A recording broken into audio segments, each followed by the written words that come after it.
The conference is now being recorded. Over to Dr. Praveer Sinha. Thank you, and over to you, Doctor. Thank you, Anand. Good evening to everyone, and thanks for joining the call. I hope all of you are doing fine and taking care of yourself.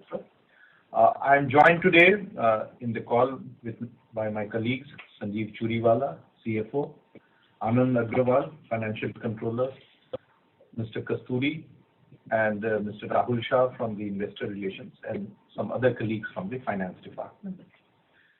In the last quarter of FY22, we have seen unprecedented volatility in the commodity prices, which has put huge amount of pressure on the power situation in India because of the higher power demand, as also the Indian economy has moved to the next level of utilization, leading to much higher power consumption. Tata Power, as a responsible stakeholder, has strived to provide best services across its operations to help the country to meet its power demand. This quarter has been very eventful in many ways for Tata Power, as we have progressed very well on many of these strategic initiatives. And I will share with you a brief summary of the result and cover some of the key strategic initiatives, and thereafter take questions from you. Tata Power has delivered a strong fourth quarter, as both the underlying EBITDA and the profits have seen significant growth compared to last year. Operations across the board have been very strong, with addition of Odisha discoms and higher profit in the renewable business. And this is the 10th consecutive quarter in which we have been able to show a profit growth. The company has moved closer to strengthening the fundamentals of our Mundra and coal business, as we completed the merger of CGPL into Tata Power and also secured the extension of the mining lease in KPC for 10 years, with a proviso to extend by another 10 years. We are also in very advanced stages of finalizing the supplementary PPA with Gujarat, and the same will become the template for other discoms too. And as per that, we have already started supplying power to Gujarat from 1st January 22. And at present, we supply 1805 megawatt to Gujarat and 760 megawatt to Maharashtra. This approved compensatory framework would then become the basis based on which we will finalize with the other three states also. As we had announced last month, Tata Power has signed the binding agreement with the consortium of BlackRock and Mubadala to raise 4,000 crores for our renewable platform, which will create the most comprehensive renewable platform with the utility scale businesses like large solar capacities, EPC and manufacturing, customer-centric businesses like rooftop solar, solar pumps, and EV charging business. The funds raised will be used exclusively for the growth of green company and will allow us to scale up this platform. All our assets have continued to operate at benchmark levels, and the performance across our generation, distribution, transmission, and renewable businesses has been very robust in the last quarter.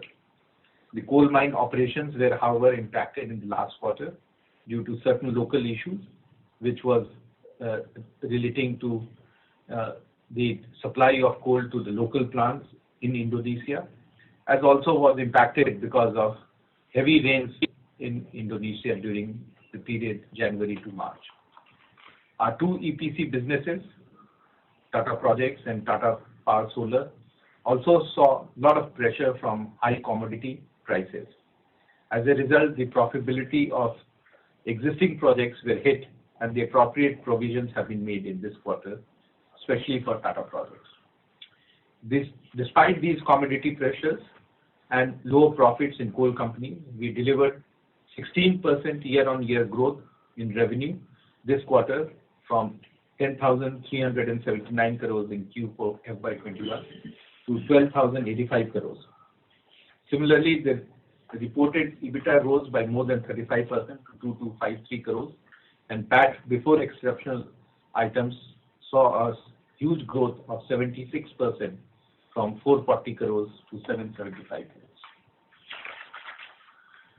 Our renewable business delivered very strong execution during the last quarter as Tata Power Solar commissioned 555 megawatt of AC solar capacity for its customers, which includes 444 megawatt of AC solar capacity for our own utility scale projects.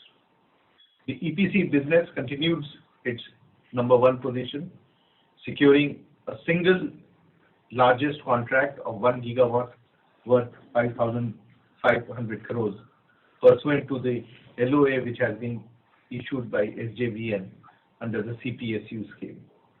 This is one of the largest single project awarded to TPSSL, reinforcing TPSSL's strong execution capabilities.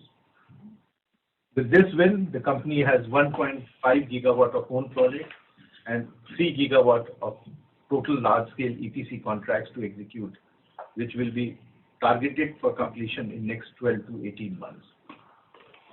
The rooftop solar business saw another successful quarter of project execution, reaching a revenue of 687 crores, which is almost 80% higher than Q3.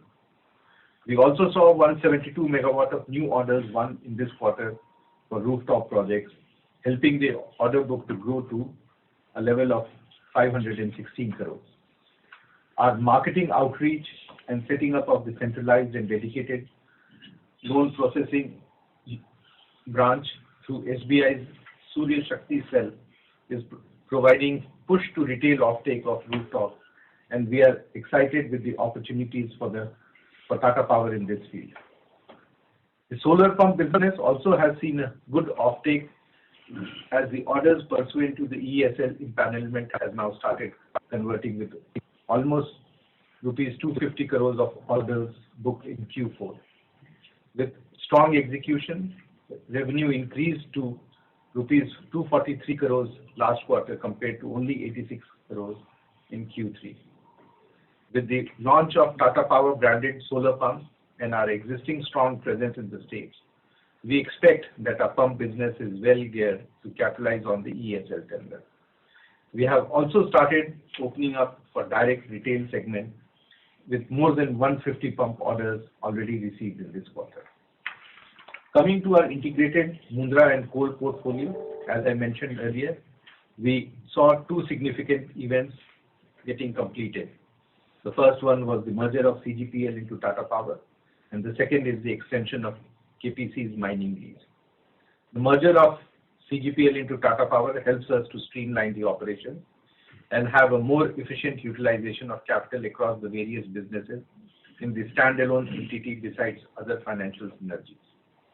As we had indicated earlier, the extension of the mining license has been now given for 10 years, which is further extendable as per the regulations. There has been some tweaks to the royalty and corporate tax rates, and a profit sharing has been included. However, on a combined basis, we see profits from coal mines to remain at similar levels. It is also worthwhile to touch upon the current quarter's coal mine results. As you are aware, Indonesia had imposed an export ban in January to replenish their depleting stock prior to the monsoon, as a result of which coal mines sold their production in India at a capped price of $70 per ton.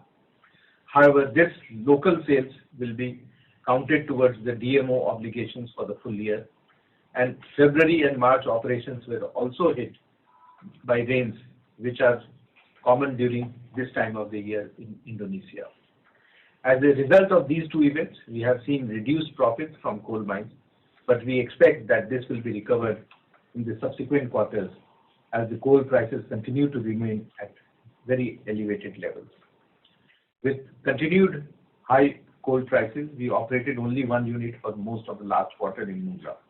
However, subsequent to the discussions with GUVNL on the supplementary PPA to implement the compensatory tariff, the same has progressed very well, and Government of India has also come out with many regulations which is supporting the operations of imported coal-based plants on a cost-plus basis.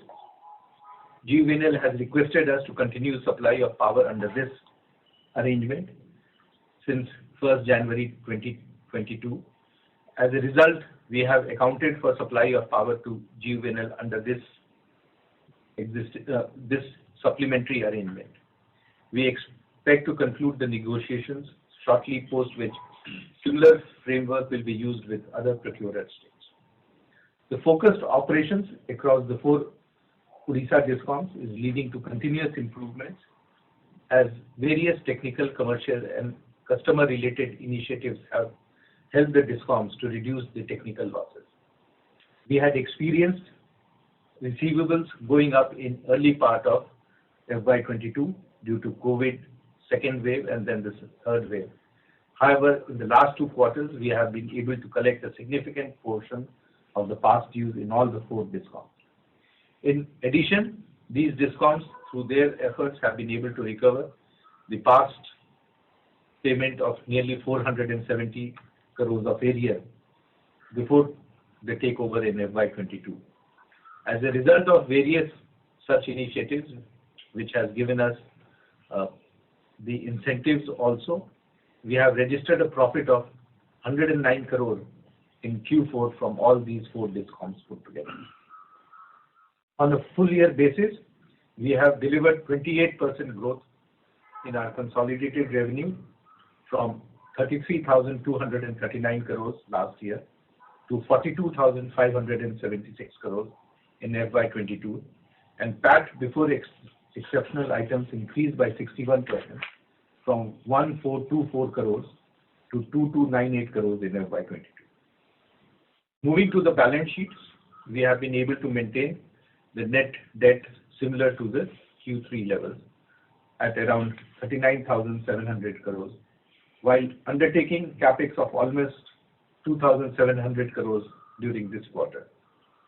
Healthy growth in underlying EBITDA from businesses continues to help us to improve our debt to underlying EBITDA from 4.12 in Q3 FY22 to 3.92 this quarter.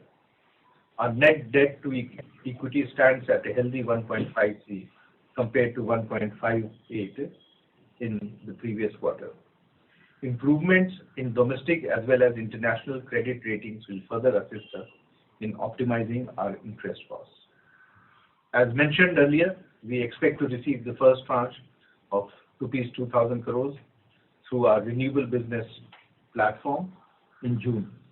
Certain regulatory approvals and transfer of businesses are under process before conclusion of the first tranche in future. Thereafter, the second tranche of 2,000 crores will be infused in 6 months' time through securities which will be converted into equity post the financial results of FY23. The funds raised through this transaction will help us to further our RE growth ambitions and scale up our green platform. Our growth pursuit in transmission business is also starting to materialize with the second stressed project now won through the Resurgent platform. Resurgent has been awarded the LOI for acquisition of 100% stake in Southeast UP Power Transmission Limited under the IBC project. This project has approximately 1,500 km of transmission line and 5 numbers of 400 kV substation. We also completed the acquisition of 100% of stake in NRSS 36 transmission line on 4th April through the Resurgent platform. Both these projects taken together have a combined EV of about 6,500 crores and an annual revenue of around 900 crores. Our EV charging business also continues to expand with more than 2,000 public charging and 200 bus charging points installed till March end. Our network is now spread across more than 350 cities, making us one of the most widely present EV charging companies. We have also recently entered into MOUs with Naredco and Rustomjee Group, which will help us to expand our charging infrastructure in commercial and residential properties across Mumbai and in other parts of the country too, along with opportunities to enhance it along the highways and also within the cities. We continue to work on expanding our partnership, which will help us with access to best of the real estate spaces and customers. The company has already concluded many of the strategic initiatives over the last 2 years. With this, the focus now shifts to complete and execute, and we expect your support in this journey towards Tata Power 2.0. As we have always stressed, our transformation will be founded on the pillars of strong balance sheet and healthy return metrics. With this, I hand over the call back to Aman for the question and answer session. Thank you very much. Ladies and gentlemen, we will now begin the question and answer session. Anyone who wishes to ask a question may press star and 1 on the touchtone telephone. If you wish to remove yourself from the question queue, you may press star and 2. Participants are requested to use handsets while asking a question. Ladies and gentlemen, we will wait for a moment while the question queue assembles.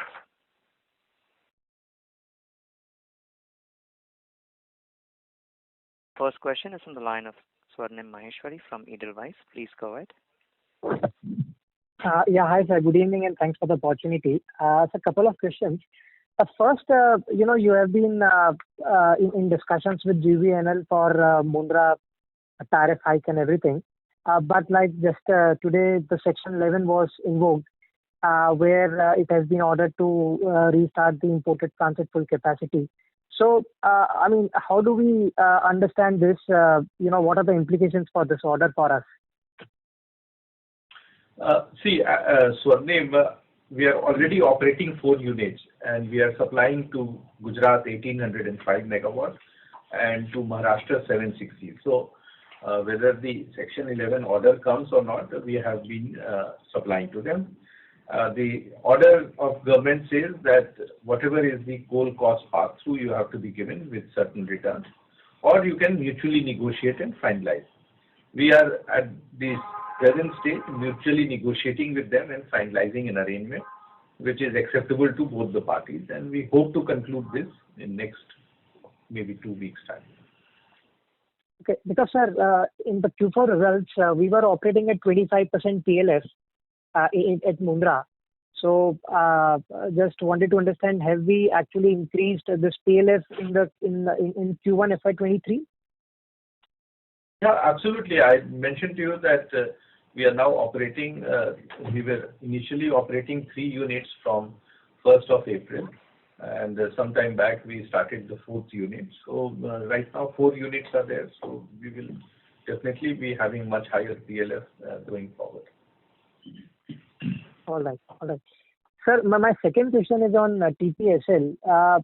So I think on the volatility side, like you have mentioned, but just looking at, we have done one of the highest ever revenues in the quarter. But if you just look at, from the margins perspective, it's like sub 3%. So, some sort of guidance.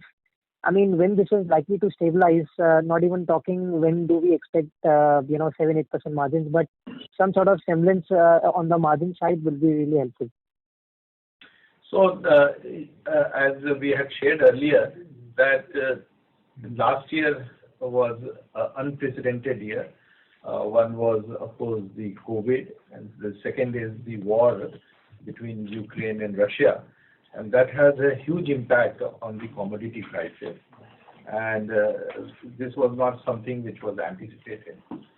Similarly, the Chinese prices of cell and modules have gone up tremendously in last 1 year.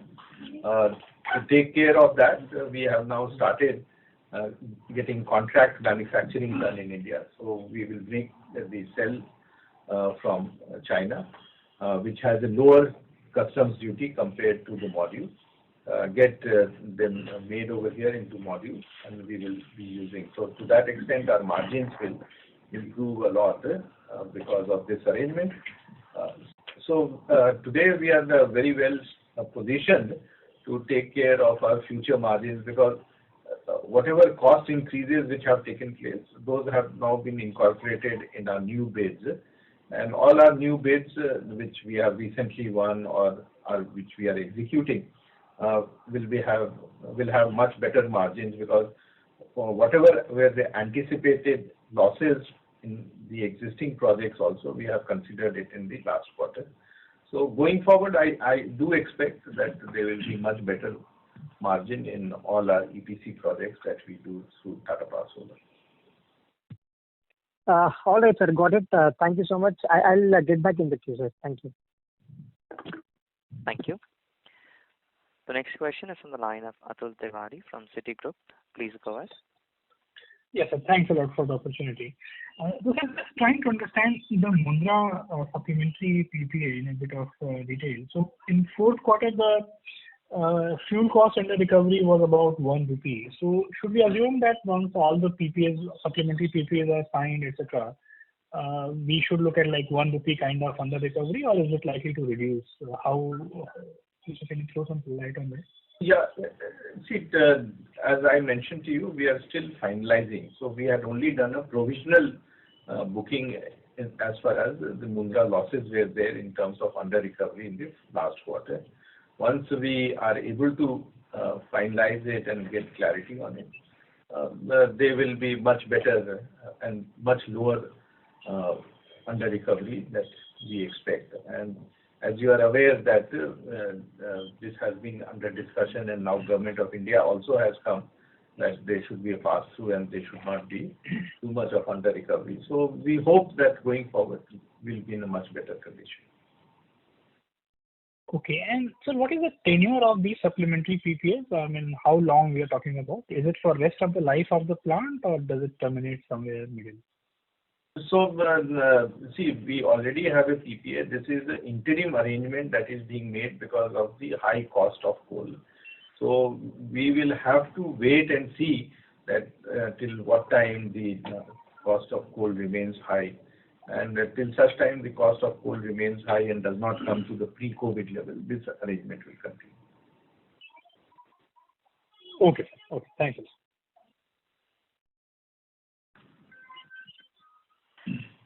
Thank you. The next question is from the line of Mohit K. from DAM Capital Advisors. Please go ahead. Sir, a couple of clarification. The coal profit has been muted in this quarter. Is the profit being booked under new extension terms? And are the operations normalized in the month of April? So the profit is muted not because of the change in the taxes and duties, because they are virtually taking care of each other. So just to give you an idea, the corporate tax over there, which was 45%, has reduced to 22 or 24%.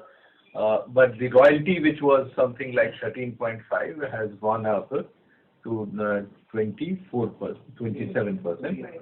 So I think what you need to look at it, and there is a slide on that we have shared, slide 28, which provides that. So the net impact is not going to be very large. The very reason that it got impacted was during the period of January to March, we could not sell coal outside because of the restriction where exports were banned. Whatever was sold locally was sold at a local price of 78, $70,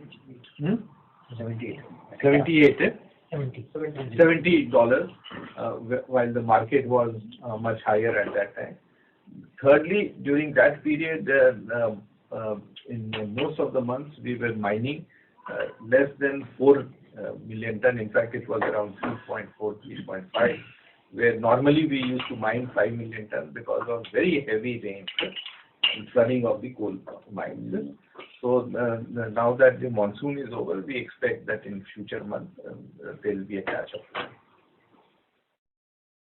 Secondly, sir, what is the status of 4 gigawatt solar cell and module manufacturing capacity? Is it on hold? And till the new PLI manufacturing, scheme gets announced and the bidding happens?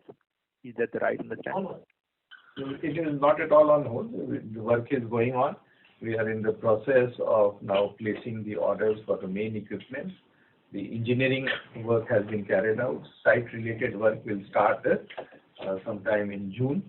And we expect that by next year, May, June, in 12 months, we will be able to complete the module line. And by October, we will complete the cell line. So it's very much on track. It will be completed as was planned and envisaged in our proposal.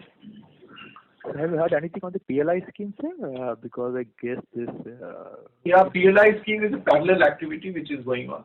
But notwithstanding that, we are still going ahead with this project. The last one is supplementary PPA of Mundra. Is there any chance that there could be a long-term supplementary PPA which will get signed according to the High Power Committee report? So that is one of the options. So a lot of options are being discussed, and once it gets finalized, we'll get a much better clarity as to what sort of arrangement ultimately is decided. Understood, sir. Thank you and all the best, sir. Thank you. Thank you. Our next question is from the line of Puneet from HSBC. Please go ahead. Yes, thank you, and it's very heartening to see that finally there's progress on Mundra side once again. My first question is actually on Indonesia.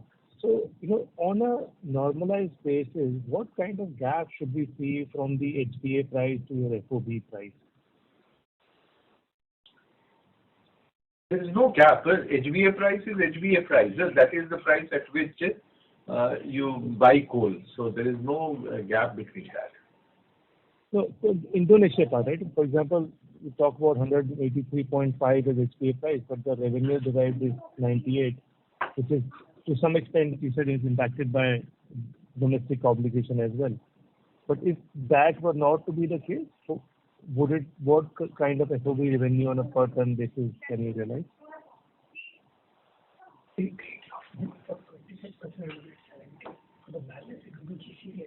Yeah. So see, what happens is all these coal companies have a requirement to supply 25% of their production to the local power company over there, PLN. Yeah. And the balance 75% they sell at HBA.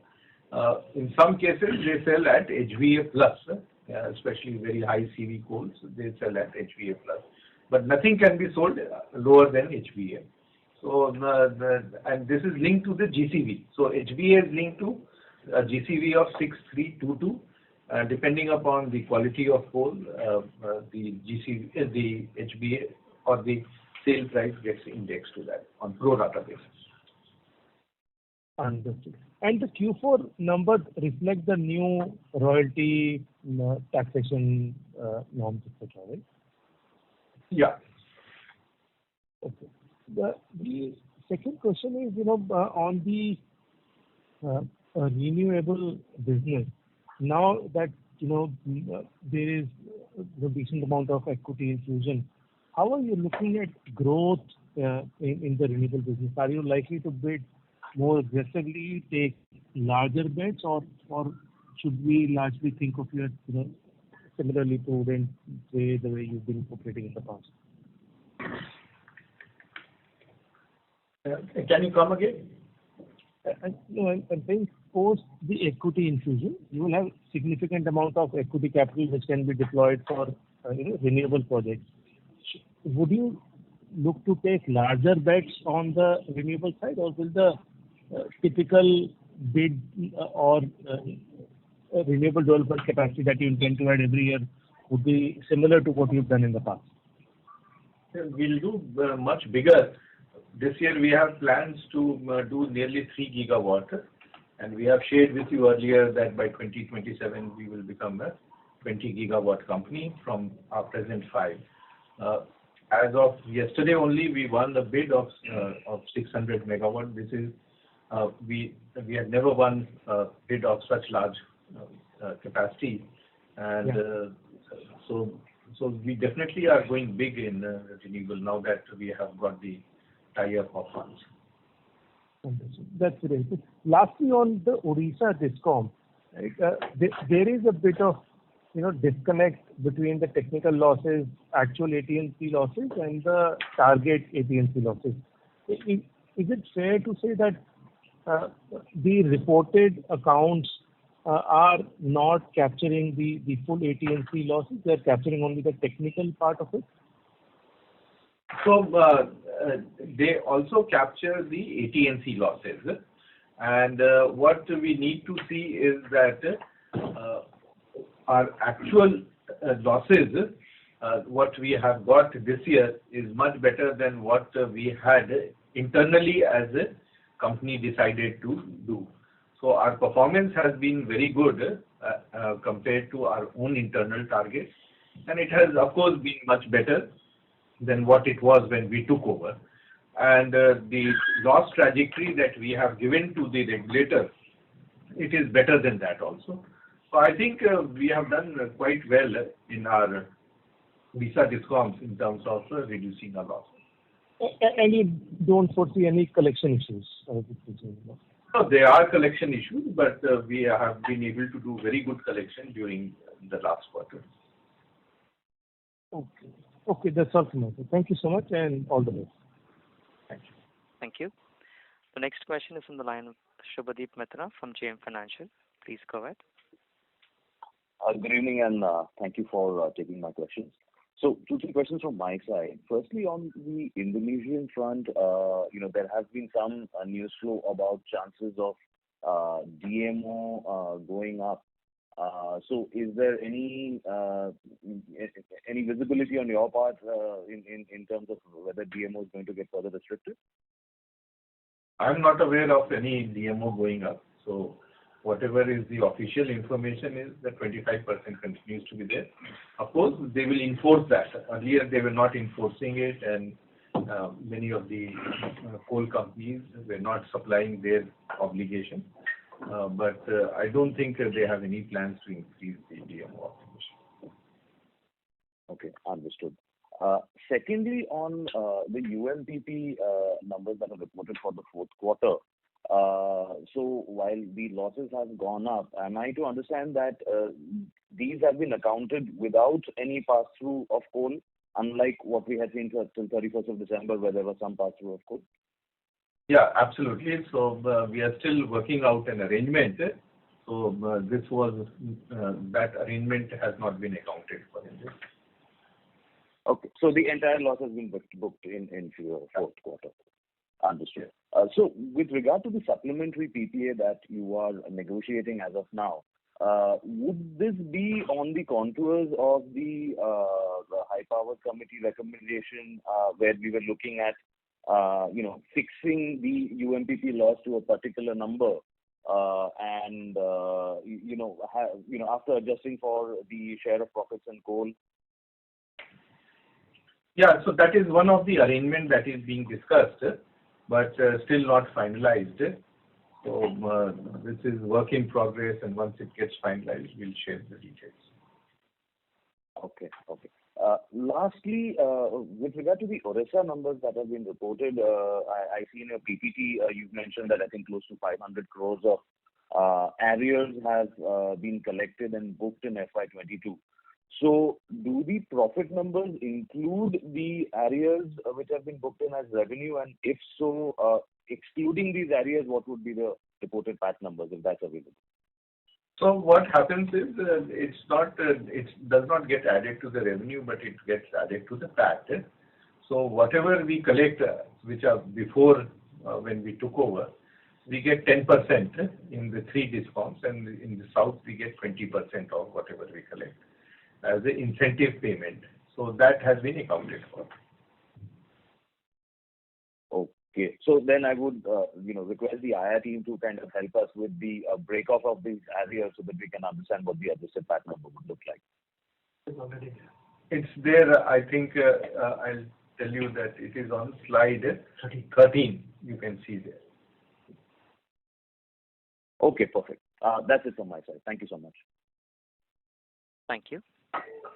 A reminder to our participants, please press star and 1 if you wish to ask a question. The next question is from the line of Murtuza Arsiwala from Kotak Securities. Please go ahead. Hi, sir. Just a few simple questions from my end. Is it fair that the coal profitability, the drop in gross margins, sort of gets fully offset by the reduction in corporate tax, number one. If you could give us some more contours of the supplementary power agreement which is being signed, what are the terms as well?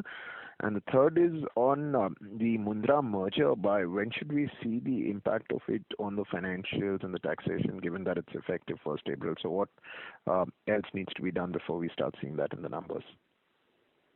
Already done. The Mundra merger benefit has already been accounted from 1st of April 2020. So it's already there in this year. There in the current financials. So the current financials reported have the impact of the merger and the resultant tax reduction? Absolutely right. Secondly, on the coal company, as I mentioned to you, the lower profit in the last quarter is primarily because of the export ban, local DMO obligation where you have to sell at $70, and the third is because of heavy rain, lower production and lower sale of. So considering that now they will be able to produce at full capacity and with a catch-up plan, and also the higher prices of coal in future quarters, you will definitely see a much better result from them. As far as the Mundra thing is concerned, there are a lot of things which are being discussed in terms of how to adequately compensate the company now, whether it is the HPC formula or the new methodology where it will be on a cost plus basis. All those are being discussed. The objective is how to make this plant sustainable in the long run. And for now, the SPPA that is being signed, does it come open-ended in the sense of up to when it's effective, saying that wherever till such time? It will be effective 1st January from the time that we have been supplying them. Yeah, but in terms of the end date, does it come with a finite life or it? Those are being discussed and seen that how this can be done so that it becomes a long term. And also considering that there is a huge shortage of power in the country and this is not going to go away very quickly, how this can be done so that it guarantees a certain amount of supply to Gujarat and the other beneficiary states. Sure. Thank you. Thank you so much, sir. Thank you.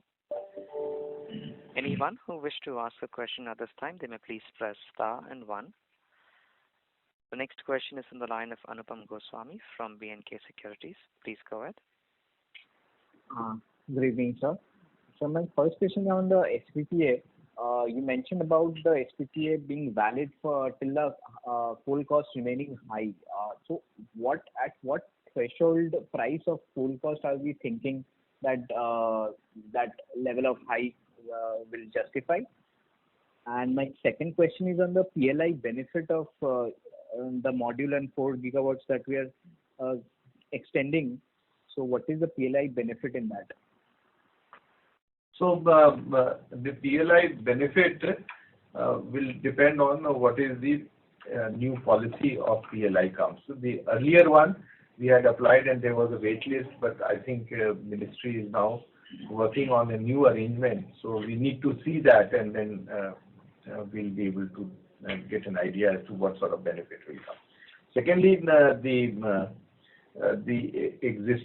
arrangement that will come with Mundra is that how it can be a long-term arrangement, and especially considering that the shortage of power will be there in subsequent years also. How to ensure that it ring fences the supply to the beneficiary states. Also, the prices which was pre-COVID was something like $65 and all. They are definitely looking that only if it comes to that level, they can go for the earlier arrangement. But till such time that does not come, the cost pass-through arrangement has to be worked out. As far as I remember, sir, even at 65, we were making some losses in Mundra. So the arrangement at that time and has always been that all the stakeholders have to contribute. And if you remember at that time, there was an arrangement where the lenders were also there apart from the developer and procurer. And everyone was supposed to take some sort of contribution to come to an amicable arrangement. So I think something similar to that has to be worked out. Okay. Okay, sir. So is there any other states also talks are going on? No, we are trying to sort out first with Mundra before we go to the others. Okay. Okay, sir. Thank you. I'll join back. Thank you. Next question is from the line of Deepika Mundra from JP Morgan. Please go ahead. Thank you, sir, for the opportunity. Sir, I just wanted to understand a bit on the distribution privatization opportunity. Are you seeing after this, union territory bids that happened, any significant progress with some of the states? And in that respect, your target of expanding that portfolio, where are you at in terms of your 5-year target? So there are two aspects of this. One is the change in the Electricity Act, which was talking about delicensing. So that has not happened, and we are expecting that maybe in the monsoon session of Parliament that might get passed. So that will then give an opportunity for the state discoms and the state governments to delicense it and get multiple players. The other is the typical PPP arrangement or the franchisee arrangement. I expect that some of the other states and some of the bigger states which have recently completed their elections, they may possibly go for something like this, as we have seen what happened in Odisha. So we are very confident that there will be large opportunities which will be coming, considering that many of the discoms are in financial stress, and for them to sustain operation and supply quality power, they will require to bring private investment. Understood. And so while all these supplementary PPAs, etc., are under negotiation, what is your confidence level on, being able to maintain the receivable from discoms at, fairly elevated cost of power being supplied? You know that there is huge shortage of power, and for them it's very important that they pay for the power that we will supply, so that we can continue supply to them. So our confidence level is 100% on this. They will pay us. Understood, sir. Thank you so much. Thank you. The next question is on the line of Rajesh Majumdar from B&K Securities. Please go ahead. Hello, sir. Thanks for taking my call. So I had a general question. I was just noticing on your PLF in renewables, it's come down a tad from Q4 last year from 27 to 24, whereas we were under the impression that PLF in renewables actually is going up in solar. So what is the kind of PLF that we are foreseeing in renewables in the near future? See, renewable projects are cyclic. So like from June to October, you will have very good wind months, and the winter and the early part of summer. I was talking about solar only, the solar part. Yeah. So similarly, solar also, it's a cyclic.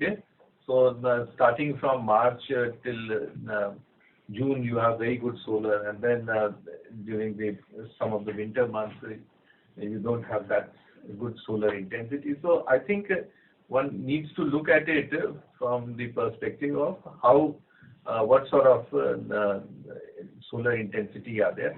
Also, what happens is that there has been freak rains during certain periods of the year, and we have seen that happening also in last quarter. So these are weather pattern changes which are happening, which we had not anticipated, and because of that there is impact. But otherwise, if you see our solar projects, their availability has improved a lot. From our 21 locations, I think 17 locations are at 100% availability, and the balance of 4 are at 99.9 level availability. So the availability of the plants are there. It's unfortunate that the solar intensity during those periods have been less. Right, sir. In fact, solar availability is virtually 100% now in most of the places. Right, sir. So my second question is basically, again, a general question. With the kind of peak load shortages we are already seeing, and with the kind of vagaries in solar power, as you correctly highlighted in terms of the seasonal patterns, etc., do we foresee a rethink on coal-based assets? And we have already seen linkage of imported coal-based plants as an emergency measure. So do we see a rethink on the government's part in terms of coal-based assets? And will the company do a rethink on this to some extent? We have no plans to go back to coal. And we strongly believe that going forward, coal, the renewable investment will only increase, and there are very good solutions which are available, which can supply renewable power not only during the periods they are producing, but also in the periods that they are not producing, through a combination of storage solutions and doing a hybrid with hydro and other. So we strongly believe that renewable is the way forward to meet the future power requirement. So you foresee battery storage to basically take care of these kind of discrepancies in the near future, or is it going to be faster than what we are anticipating in terms of, because we don't see the kind of additions in renewables last year to the extent that the government predicted. Like, we were looking at 30-35 gigs per annum, but we only got about 15. So if that is the rate going forward, we're going to have a serious situation 5 years down the line. Yeah, so the speed and the pace of renewables which has to come has to increase, so that we are able to meet the future requirements of power. You're expecting a jump in the additions, basically? Yes, absolutely. Oh, okay. Thank you, sir. Thank you. The next question is from the line of Apurva Bahadur from Investec. Please go ahead. Hi, sir. Thank you for the opportunity. Sir, wanted some clarity on these new mining regulations in Indonesia, especially pertaining to royalty. So I am seeing in this quarter we have almost 28% rate of royalty, despite having a larger share of DMO sales. So is it that the rate of royalty has increased for DMO sales as well? Yeah, so the rate of royalty has increased for all types of. So for DMO, it has, I think, become 20%, and for export, it is 24%. Graded. So it's graded on the quality of coal, and the tax, the corporate tax, which was 45%, has been now brought down to 22%. Yeah. So that's the difference that has come. You can see the slide 7 that we have shared with you. Okay, sir. And there is a profit sharing element as well now. Yeah. So from 45 to 22 is 23% reduction, and then they have increased royalty, and so it's virtually coming to quits.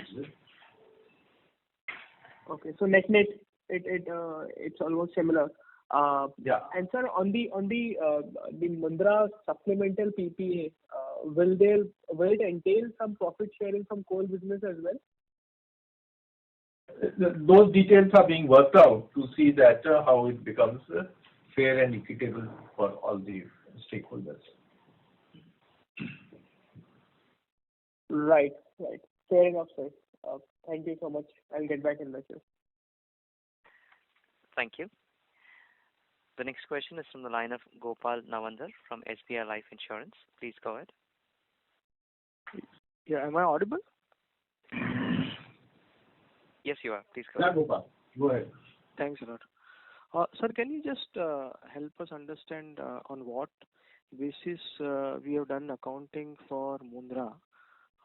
We have written, 1 rupees fuel cost under recovery.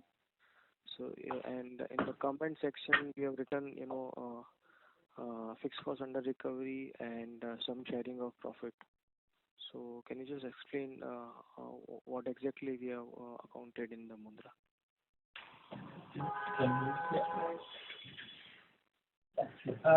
The one that we have accounted for is on a conservative basis, given that we're still discussing the supplementary agreement with the government.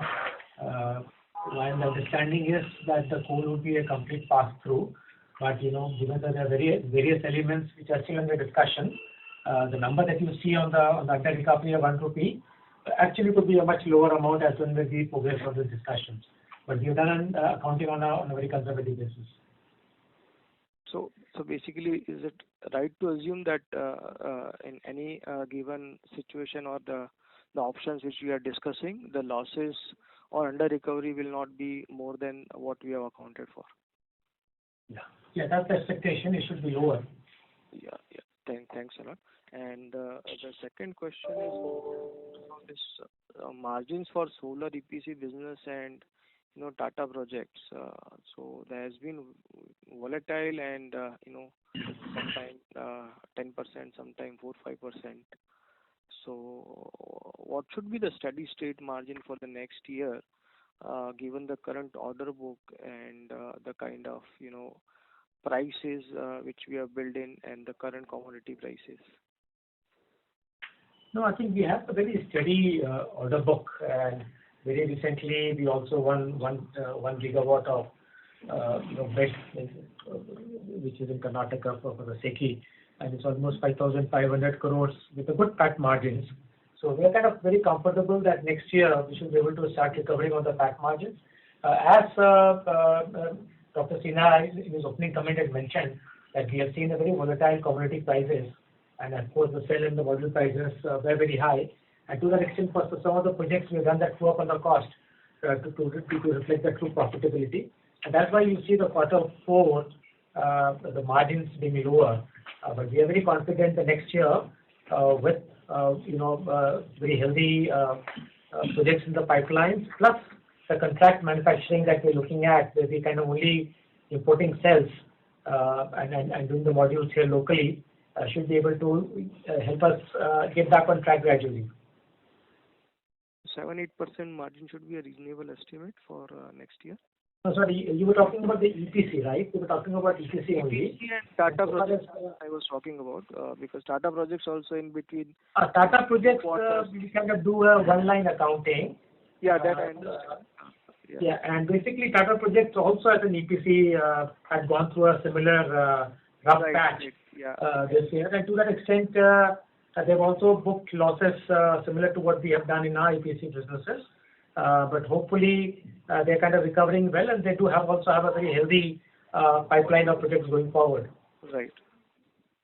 So is it fair to assume that whatever anticipated losses on the current order book would have already been accounted for, and unless otherwise the prices go up further, there should not be any hiccup in the margins going ahead?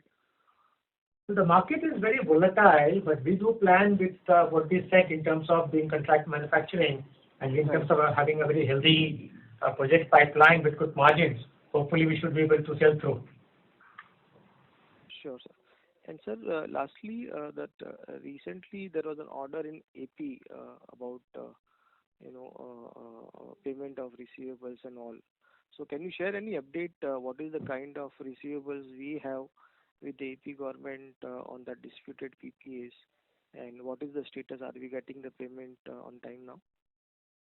So as per the court order, the payment was to be released in 6 weeks' time. That could not, that AP discoms have not given. So we have filed a contempt petition against them, and we will it up in the High Court to see that whatever is the order of the High Court gets implemented and we get the money from them. And what will be the receivable, sir, disputed receivable as of 31st March?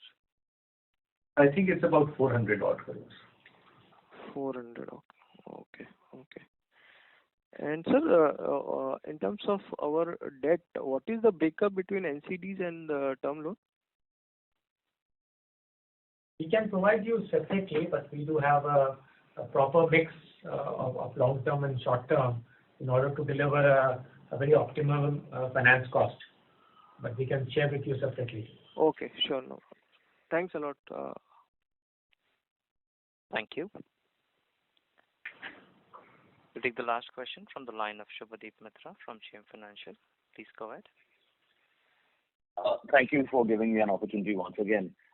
Just wanted to understand that with ALMM now being in place, do we see any restriction or threats to the existing EPC order book or to the IPP order book, where the modules have now got to be procured locally instead of importing?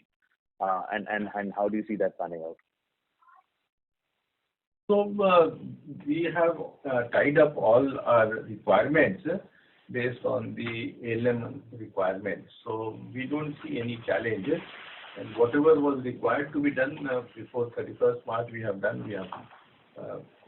We had received the material, and those have been executed. So this is all planned out, and we will not have an issue going forward. Okay. So am I to then understand that any future order inflow will require domestic procurement of modules, and then those we will have to look at new arrangements? Yes. Understood. Thank you.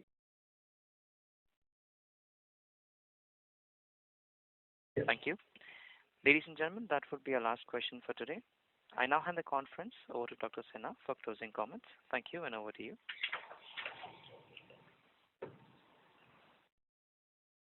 Thank you very much to all of you for joining for this call.